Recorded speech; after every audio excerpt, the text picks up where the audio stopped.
En hiver 1897, la ville de Namur se réveillait chaque matin sous un ciel bas, d'un gris métallique qui semblait refléter la lassitude de ses habitants. Et c'est dans cette atmosphère de fatigue et de silence qu'un événement glaçant allait bientôt bouleverser la mémoire collective pour plus d'un siècle. Car derrière les murs épais de l'asile Saint-Bernard, un établissement construit à l'écart de la ville pour abriter ceux que la société ne voulait plus voir, quelque chose se tramait. Une suite d'incidents étranges que personne n'osait d'abord nommer, mais qui peu à peu devinrent trop nombreux pour être ignorés. Et les premiers signes apparurent dans les registres jaunis du docteur Vautier, un médecin austère qui notait chaque détail des comportements de ses pensionnaires.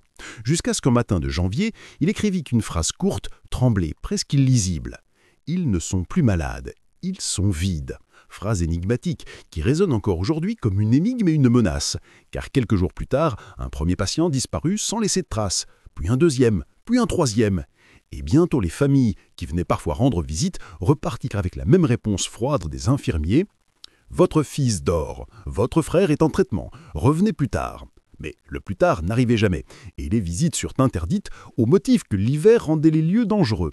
Pourtant, les rumeurs circulaient déjà dans les cafés enfumés du centre-ville.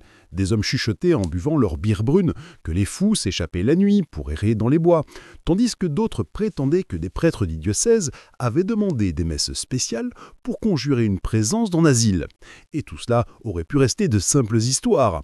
Si, en février, un gardien ne s'était pas pendu dans la cour intérieure, laissant derrière lui une lettre où il répétait la même phrase « Il chante dans mes rêves ».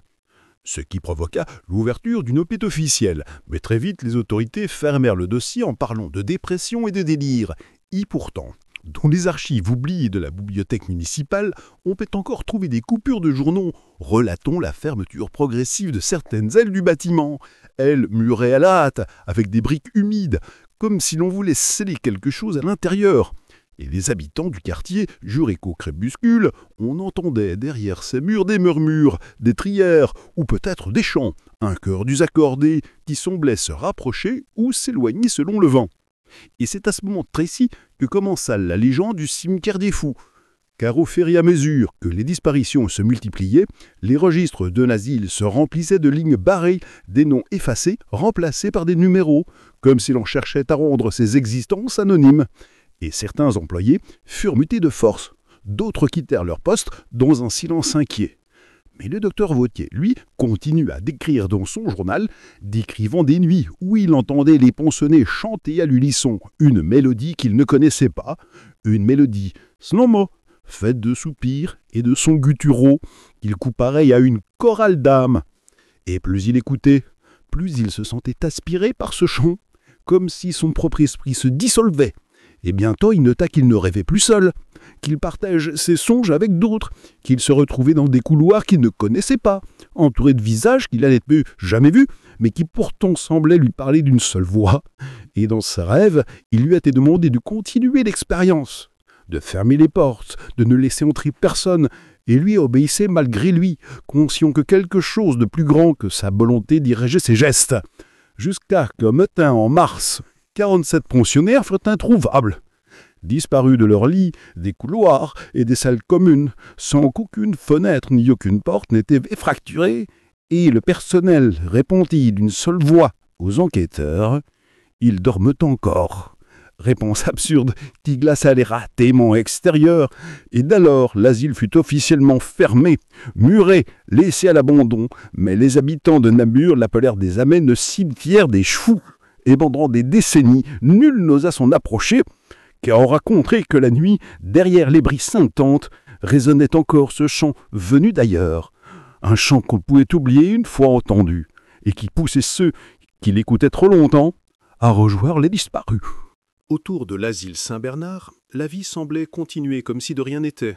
Les charrettes passaient sur la route boueuse qui menait aux mines de charbon, les enfants jouaient près des maisons basses aux toits d'ardoise, les cloches des églises sonnaient chaque dimanche, et pourtant, une atmosphère lourde s'épaississait jour après jour. Car les paysans des environs affirmaient que leurs bêtes refusaient désormais d'approcher des murs de l'établissement. Les chevaux renaclaient, les chiens aboyaient sans raison et tiraient sur leurs laisses dès que le vent portait vers eux une odeur âcre venue du bâtiment, odeur de moisissure, de linge humide et de médicaments, mais aussi quelque chose de plus difficile à nommer, une senteur de terre retournée comme lors d'un enterrement.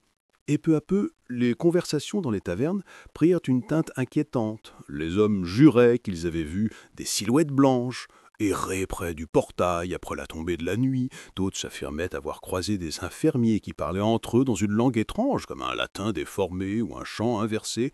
Et certains villageois racontaient qu'en approchant du mur nord, celui qui longeait un vieux cimetière abandonné, ils avaient entendu des coups sourds, réguliers, comme si quelqu'un frappait de l'intérieur, 3 fois. Puis le silence. Puis 3 fois encore. Et ce motif se répétait à intervalles irréguliers, au point que plusieurs curieux essayèrent de rester là toute la nuit, mais aucun ne tint plus de quelques heures, car leurs nerfs lâchaient et ils rentraient chez eux en courant, persuadés qu'une présence invisible les suivait jusqu'à leur porte. Et ces récits finirent par alarmer le curé de la paroisse voisine, l'abbé Lemoine, un homme pieux et respecté qui avait passé 30 ans à s'occuper des pauvres et des malades, et qui décida d'entrer dans l'asile pour bénir les lieux et ramener la paix. Mais il n'y parvint pas, car le directeur lui refusa l'accès, arguant que les pensionnaires avaient besoin de calme et que toute intervention extérieure serait nuisible. Et pourtant, selon le journal personnel de l'abbé, retrouvé plus tard dans les archives diocésaines, il notait dès ce jour-là que le directeur semblait absent, ses yeux vides, ses gestes mécaniques, comme s'il récitait une pièce apprise par cœur. Et il écrivait aussi la peur qui l'avait saisi en entendant derrière la porte close de l'aile est un chœur d'hommes et de femmes chantant à l'unisson une mélodie grave, d'une lenteur funèbre, qui ne ressemblait ni à un cantique, ni à un chant profane, mais à quelque chose d'autre, d'infiniment plus ancien. Et le vieil abbé nota dans la marge « Si ce ne sont pas les passions qui chantent, alors qui est-ce » Question restée sans réponse, mais que beaucoup reprirent plus tard. Et tandis que les rumeurs grandissaient, la population locale commença à éviter la route de l'asile, préférant faire un détour, même long, pour ne pas passer devant ses murs. Et les enfants qu'on lui envoyait en course revenaient en pleurs, racontant qu'on leur avait murmuré leur prénom derrière la grille, alors que personne n'était visible. Et un soir de mars, une famille entière jura avoir vu une femme en blouse blanche marcher le long du chemin, tenant une lanterne rouge, mais lorsqu'ils s'approchèrent, la lumière disparut et il ne resta qu'une brume épaisse qui sentait le soufre. Et cette apparition marqua un tournant, car désormais plus personne ne doutait que l'asile cachait autre chose qu'un simple service médical. Et les premiers bruits de complot apparurent. On parlait d'expériences sur les patients, de prêtres hérétiques, de sociétés secrètes utilisant la folie comme porte d'entrée vers un autre monde. Et bien que ces hypothèses semblaient extravagantes, elles se renforçaient chaque jour par de nouveaux témoignages, comme celui de la vieille Marguerite, une herboriste respectée, qui affirma que ses chats avaient disparu un par un après s'avoir rôdé près du jardin de l'asile, ou encore celui d'un groupe d'adolescents qui racontait m'avoir entendu des voix chanter leurs prénoms dans le vent, 3 nuits de suite. Et tout cela finit par convaincre la population que quelque chose s'éveillait derrière ces murs, quelque chose qui ne se contentait peu d'emporter les pensionnaires, mais qui étendait son influence vers le dehors, franchissant les brillants invisibles que l'on croyait sûrs. Et c'est ainsi que l'histoire du cimetière des fous commença réellement à prendre racine, nourrie de peurs, de rumeurs et de preuves fragmentaires, assez pour que même les plus sceptiques commençaient à se douter. Et tandis que les disparitions continuaient à l'extérieur, la terreur s'installa à l'extérieur, créant une atmosphère où chaque bruit de pas, chaque souffle de vent semblait porteur d'un visage caché.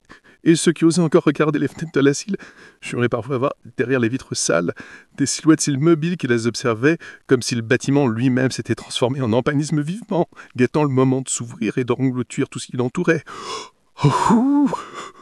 Les mois qui suivirent furent marqués par une série d'événements si troublants que même les plus incrédules commençaient à se taire dans les tavernes et à éviter le sujet. Car au printemps, plusieurs cadavres d'animaux furent retrouvés aux abords de l'asile, non pas simplement morts de froid ou de maladie, mais disposés de manière étrange, alignés par 3 ou par 6, avec la gorge tranchée nette et les yeux grands ouverts, comme si quelqu'un avait voulu reproduire un rituel, et les paysans qui découvrirent ces macabres alignements jurèrent que leurs chiens avaient refusé d'approcher, hurlant à la mort avant de s'enfuir dans les champs. Et ce n'était que le début, car peu après, les enfants du quartier commencèrent à se comporter de façon singulière. Certains se réveillèrent en pleine nuit en chantant à voix basse une mélodie incompréhensible, d'autres restaient figés pendant des heures à fixer la direction de l'asile, comme s'ils voyaient au-delà des murs quelque chose que leurs parents ne percevaient pas. Et un soir, une petite fille, prénommée Élise, fut retrouvée dans la cour de sa maison, les pieds nus sur les pierres glacées, les yeux levés vers le ciel, répétant inlassablement « Ils arrivent, avant de tomber en catalepsie. Et malgré les soins, elle ne se réveilla plus jamais. restant dans un état comateux jusqu'à sa mort quelques semaines plus tard, ce qui renforça la terreur dans tout le voisinage. Et d'autres incidents s'ajoutèrent, comme ce pêcheur du fleuve qui affirma avoir vu, au crépuscule, un groupe de silhouettes en blouse blanche marcher sur l'eau à la file indienne avant de disparaître dans la brume. Ou encore ce facteur qui jura avoir entendu des chœurs entiers résonner dans sa tête dès qu'il passait près du mur nord, au point de lâcher son sac et de s'enfuir en hurlant, abandonnant le courrier. Et plus inquiétant encore, certains membres du personnel de l'asile eux-mêmes commencèrent à disparaître, mais leurs noms ne furent jamais publiés, comme si leur existence avait été effacée, remplacée dans les registres par des lignes vides ou par des notes médicales sans sujet. Et il y eut aussi ce cas étrange d'un infirmier, retrouvé vivant mais muet, incapable d'écrire ou de mimiquer quoi que ce soit, son regard perdu, ses mains tremblantes, comme s'il avait touché une vérité interdite. Et chaque nuit, il traçait avec son doigt sur les draps un cercle parfait, encore et encore, jusqu'à ce qu'il meure d'épuisement. Et ces signes s'accumulèrent, dessinant peu à peu un tableau d'horreur que personne ne voulait voir dans son ensemble, mais que chacun pressentait, et, dans ce climat oppressant, le docteur Vautier, qui continuait ses notes, écrivit que les pensionnaires semblaient désormais étrangement calmes, trop calmes. Leurs cris, leurs crises, leurs rires hystériques s'étaient tus comme d'un seul coup, et ils restaient assis en silence, leur regard tourné vers un point invisible, parfois tous en même temps, comme s'ils les écoutaient, une voix commune. Et lorsqu'il essayait de les interroger, certains se mettaient à sourire d'un sourire fiché et prononçaient une phrase brève, toujours la même, « Vous aussi, vous viendrez ». Ce qui le glaçait jusqu'aux os, mais qu'il nota scrupuleusement dans son journal. Et plus inquiétant encore, il remarqua que plusieurs patients, qu'il ne s'était jamais connus auparavant, commençaient à reproduire les mêmes gestes synchronisés, lever la main, tourner la tête, fermer les yeux en même temps, comme si une conscience unique les dirigeait. Et cela rappelait étrangement les témoignages d'enfants qui s'étaient mis à chanter ensemble, sans jamais savoir appris la même mélodie, comme si un fil invisible reliait l'intérieur et l'extérieur de l'asile. Et un soir, alors qu'il consultait les registres, le docteur découvrit que 47 dossiers avaient été purement retirés, sans signature, sans date, remplacés par une annotation unique, transférée. Mais aucune destination n'était indiquée. Et lorsqu'il demanda des explications au directeur, celui-ci répondit simplement « Ils sont d'ailleurs », phrase sibylline qui ne fit qu'accroître son angoisse. Et peu après, les humeurs se transformèrent en peur collective. Les habitants parlaient de malédiction, certains évoquaient l'idée d'un culte caché, d'autres d'une maladie inconnue, mais personne n'osait rentrer dans l'asile. Et les rares qui le firent revinrent changés, silencieux, les yeux fuyants, comme si ce qu'ils avaient vu ou entendu ne pouvait être transmis par des mots. Et c'est dans cette ambiance que les premiers soupçons sérieux naquirent. L'asile Saint-Bernard n'était peut-être pas seulement un lieu de soins, mais une porte entrouverte sur un autre monde, une porte qui absorbait peu à peu tout ce qui s'en approchait. Animaux, enfants, adultes, sans distinction, laissant derrière elle un vide, un silence, et ce parfum d'un terreur tourné qui emplissait l'air, et soir de matin.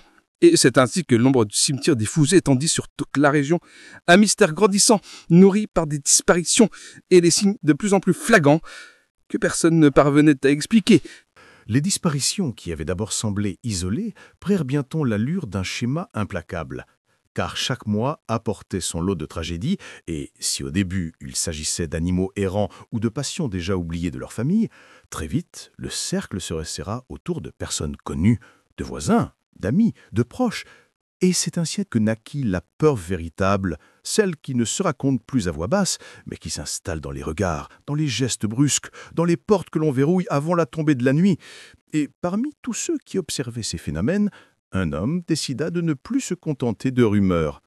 L'abbé Lemoine, que l'on croyait déjà trop vieux pour affronter un tel combat, entreprit de consigner chaque détail, chaque témoignage, chaque indice dans un cahier épais qu'il gardait sous clé, et ces notes, retrouvées des décennies plus tard, montrent à quel point l'escalade de l'horreur fut rapide, car dès avril 1897, il écrivait que 3 familles avaient perdu un enfant sans explication et que les corps ne furent jamais retrouvés. Et il soulignait que dans chacun de ces cas, la veille de la disparition, les voisins avaient entendu des voix chanter dans la maison, comme si plusieurs personnes s'y trouvaient, alors que la famille était seule. Et le même scénario se répéta avec une régularité terrifiante, d'abord le chant, ensuite la disparition, puis le silence. Et les parents, lorsqu'ils osaient parler, répétaient tous la même chose. leurs enfants semblaient attirés par l'asile comme par un élément invisible, et certains furent vus marchant en direction du bâtiment, les yeux fermés avant de disparaître dans l'obscurité. Et plus inquiétant encore, ce ne furent pas seulement les enfants, mais aussi les adultes qui se mirent à montrer les mêmes signes. Des pères de famille retrouvés en pleine nuit au pied du mur nord, frappant la pierre de leurs poings jusqu'au sang, en répétant « Ouvrez-moi !» Des mères surprises en train de chanter la même mélodie gutturale que l'on entendait parfois derrière les vitres de l'asile. Et dans son cahier, l'abbé Lemoine nota « Ce n'est plus une contagion de la chair, mais de l'esprit ».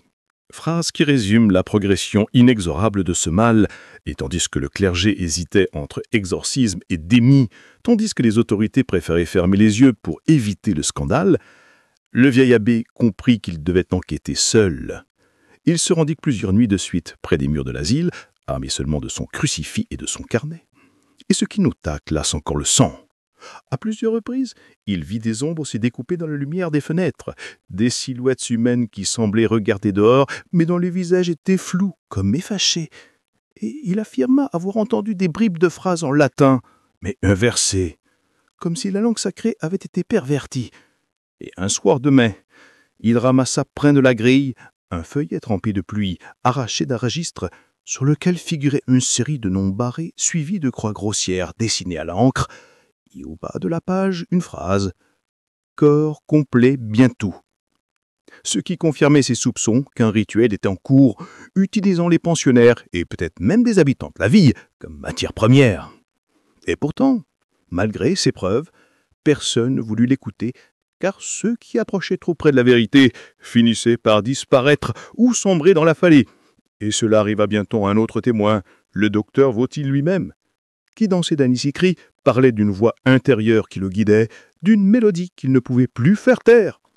Et peu de temps après, on ne le vit plus jamais, son cabinet restait ouvert, ses instruments éparpillés, mais son corps introuvable, comme s'il s'était dissous dans l'air. Et l'abbé nota avec effroi, les disparus ne quittent pas ce monde, ils se transforment. Mais il ne put développer davantage, car déjà la peur gagnait ses propres nuits, il rêvait d'un cœur immense qu'il appelait par son prénom, et lorsqu'il s'éveillant, il trouvait son crucifix posé en sol, loin de son lit, comme si une main invisible l'avait déplacé. Et c'est d'escalade culminant en juin, lorsqu'une famille entière disparut, père, mère et 3 enfants, leur maison retrouvée ouverte, la table dressée, les chandelles encore allumées, mais aucun signe de lutte, seulement cette odeur caractéristique de terre mouillée. Et dans une chambre, un carnet d'écolier où l'un des enfants avait dessiné une scène inquiétante, un groupe de silhouettes s'alignaient, toutes liées par un même fil noir menant à une grande porte, et sur cette porte, un symbole circulaire identique à celui tracé par l'infirmier muet sur ses draps. Il a bien compris qu'il ne s'agissait pas de coïncidence, mais d'un plan, d'une organisation systématique. Et il écrivait « Il nous approche, bientôt ce sera nous ». Et à partir de ce moment-là, plus aucun villageois ne nota quelque chose d'invisible, mais organisé, opéré depuis l'intérieur de l'asile, quelque chose qui choisit ses victimes, qui avance méthodiquement. Et l'idée même du cimetière des fous se transforma, passant de simple nom à réalité tangible. Un lieu où les âmes étaient ensevelies vivantes, mais qui continue à chanter, attirant d'autres à suite. La vérité, lorsqu'elle commença à se dévoiler, ne fut pas le fruit d'une seule découverte soudaine, mais d'une accumulation de fragments, de papiers épars, de croquis maladroits, de registres à moitié brûlés, retrouvés par hasard dans les caves de l'asile lors de travaux de réparation, entrepris après un effondrement partiel d'un mur. Et c'est un ouvrier, en septembre 1897, qui mit la main sur une trappe scellée, dissimulée derrière une cloison, trappe qui menait à un escalier étroit s'enfonçant dans les profondeurs, et au bas de cet escalier se trouvaient plusieurs pièces, trop petites pour être des dortoirs, mais trop nombreuses pour être de simples celliers, et l'odeur de moisissure s'y mêlait à celle, plus âcre, de chair en décomposition, comme si ces murs avaient bu le sang de générations entières, et dans l'une de ces salles, on trouva des dizaines de carnets entassés, écrits par différentes mains, certaines médicales, d'autres manifestement maladroites, griffonnés par des patients, et tous semblaient converger vers une même obsession, un cercle, toujours dessiné, parfois parfait, parfois tremblant, entouré de silhouettes sans visage, et au centre, une inscription récurrente, « Cœur complet ». comme une promesse ou une menace. Et parmi ces carnets, celui du docteur Vautier fut identifié, ces dernières pages couvertes d'une écriture frénétique, où il décrivait ses propres expériences sur les malades, affirmant qu'il avait découvert une fréquence sonore capable de plonger plusieurs individus dans un état de transe commune, les reliant comme les instruments d'un orchestre. Et il avouait que cette expérience n'était pas de lui, mais héritée d'écrits plus anciens conservés dans l'asile depuis sa fondation, et qu'il avait simplement poursuivi ce que d'autres avaient amorcé avant lui. Et les notes, horribles, détaillaient comment certains tensionnaires, soumis à ces sons, perdaient toute individualité, devenant les pièces d'une conscience unique, et comment, par répétition, ce phénomène commençait à s'étendre à l'extérieur des murs, touchant les enfants, les animaux, les habitants eux-mêmes, comme une onde invisible qui se propageait dans toute la région. Et plus effroyable encore, le carnet mentionnait un sous-sol plus profond encore, auquel lui-même n'avait pas eu accès, mais dont il avait entendu les échos, des voix, des chants, des battements sourds comme ceux d'un cœur géant sous la terre. Et les ouvriers confirmèrent qu'il existait, en effet, une autre trappe, verrouillée par un mécanisme métallique ancien que personne ne put forcer, et sur laquelle était gravé le même symbole circulaire, entouré de runes illisibles. Et lorsque cette découverte fut rapportée, les autorités vinrent, inspectèrent, puis scellèrent de nouveau l'endroit, ordonnant silence et interdiction, mais pas avant qu'un jeune apprenti curieux n'ait dérobé un des carnets de patients. Carnet qui circula sous le manteau dans les cafés et les foyers, répandant ainsi la rumeur qu'il ne s'agissait pas d'un simple asile, mais du siège d'une société secrète, héritière d'un culte plus ancien encore, remontant peut-être aux premiers colons, peut-être aux habitants oubliés qui avaient peuplé ces terres avant l'arrivée des Européens. Et le contenu du carnet renforçait cette thèse, car il décrivait une cérémonie à laquelle l'auteur, un pensionnaire anonyme, disait avoir assisté malgré lui. Il parlait d'âmes en blouse blanche, disposant les malades en cercle, les forçant à chanter en rythme, jusqu'à ce qu'une silhouette immense, noire et informe, se dessine au centre, une silhouette sans visage, mais dont la présence imposait la terreur. Et il répétait « Ils l'appellent le cœur, ils veulent l'achever, il manque encore des voix, mais bientôt il sera entier. » Et ces phrases, recopiées, circulèrent en ville comme une épidémie parallèle à celle de la peur. Et ce fut le coup de gras. La population, déjà terrifiée, abandonna maisons et commerces, transformant la ville en un lieu fantôme où seuls restaient quelques irréductibles, trop pauvres ou trop obstinés pour partir.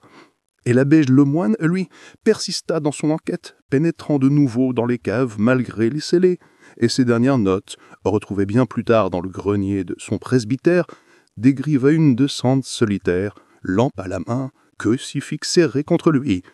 Et au fond du couloir, il affirma avoir entendu les voix des disparus, celles des enfants, des mères, des ouvriers, qui l'appelaient par son prénom. Et il écrivait « Je sais maintenant où ils sont. Pas morts, mais liés, prisonniers lâchant qu'ils ne peuvent interrompre. » Et ces phrases, recopiées, circulèrent en ville comme une épidémie parallèle à celle de la peur. Et ce fut le coup de gras. La population, déjà terrifiée, abandonna maisons et commerces, transformant la ville en un lieu fantôme où seuls restaient quelques irréductibles, trop pauvres ou trop obstinés pour partir. Et l'abbé Lemoine, lui, persista dans son enquête, pénétrant de nouveau dans les cases malgré les scellés. Et ses dernières notes, retrouvées bien plus tard dans le grenier de son presbytère, décrivaient une descente solitaire, lampe à la main, crucifix serré contre lui. Et au fond du couloir, il affirma avoir entendu les voix des disparus, celles des enfants, des mères, des ouvriers qui l'appelaient par son prénom. Et il écrivit « Je sais maintenant où ils sont.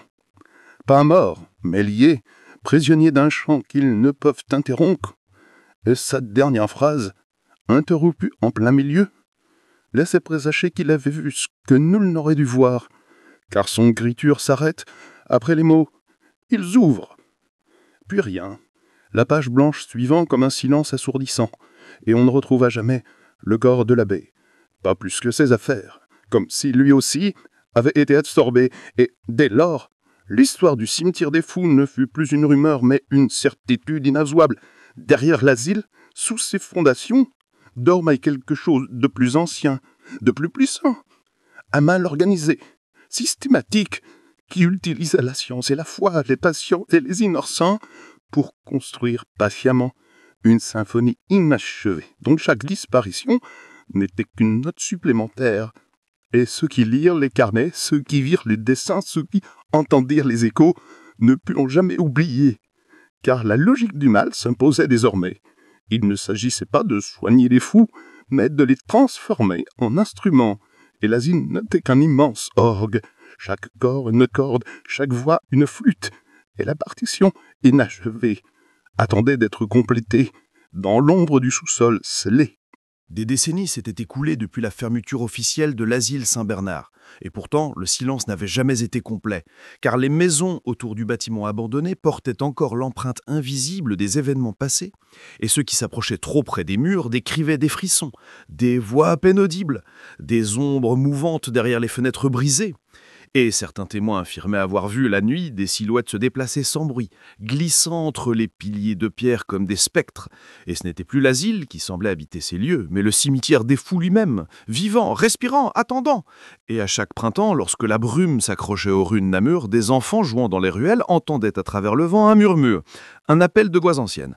Et ils dessinaient dans leurs cahiers les mêmes symboles circulaires, les mêmes cercles et silhouettes qu'on avait vus dans les carnets des pensionnaires, reproduisant sans le savoir la partition du cœur.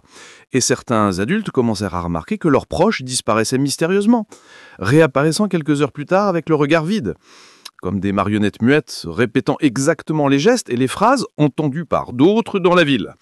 Et la peur, bien qu'éteinte officiellement par les autorités, persistait dans les murmures, les légendes racontées à voix basse.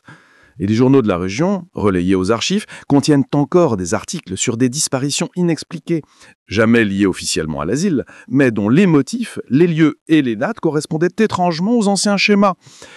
Et lorsque des journalistes ou des curieux tentaient de pénétrer dans le bâtiment scellé, ils ressentaient immédiatement un poids, une oppression sur la poitrine. Et des rumeurs circulaient selon lesquelles les anciens patients, ou ce qu'ils étaient devenus, continuaient à résider dans les sous-sols interdits, guidant le cœur invisible, cherchant à compléter la symphonie inachevée. Et ces histoires ne s'arrêtent pas là, car au printemps dernier, un fichier numérique, récemment découvert sur un serveur oublié de la municipalité, contient des enregistrements sonores de voix distordues, chantant toujours le même motif. Et les noms de plusieurs disparus modernes y sont inscrits, démontrant que le phénomène n'a jamais cessé et qu'il a traversé les décennies, infiltrant les failles, les écoles et les rues.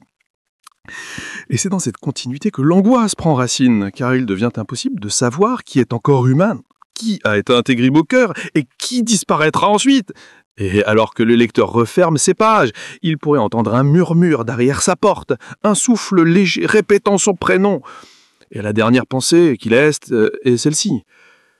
Peut-être qu'il chante pour toi ce soir, laissant planer le doute, la peur, et la certitude que les cimetières des fous n'est pas seulement une histoire ancienne, mais un présent invisible, que chaque maison, chaque rue, chaque pas pourrait croiser, et que ce mal patient, méthodique et silencieux attend simplement le prochain souffle pour compléter sa symphonie. Et même si la ville n'existe plus physiquement, son écho résonne encore, prêt à transformer l'innocence en voix, la vie en vote et le monde en un cœur éternel, dont personne n'échappera jamais complètement, car la partition n'est pas terminée. Et ceux qui lisent ces lignes, vous, lecteurs, sentez-vous votre souffle s'alourdir, vous me tremblez, car quelque part, dans l'ombre, dans le vent, le cœur vous entend déjà, vous appelle déjà. Et il suffit que quelques pas, quelques regards, quelques secondes d'inattention pour que vous deveniez vous aussi partie intégrante de cette symphonie. Et la dernière phrase, que personne ne lira sans frissonner, reste suspendue comme un glas. Ce soir, les voix viendront chercher les dernières notes.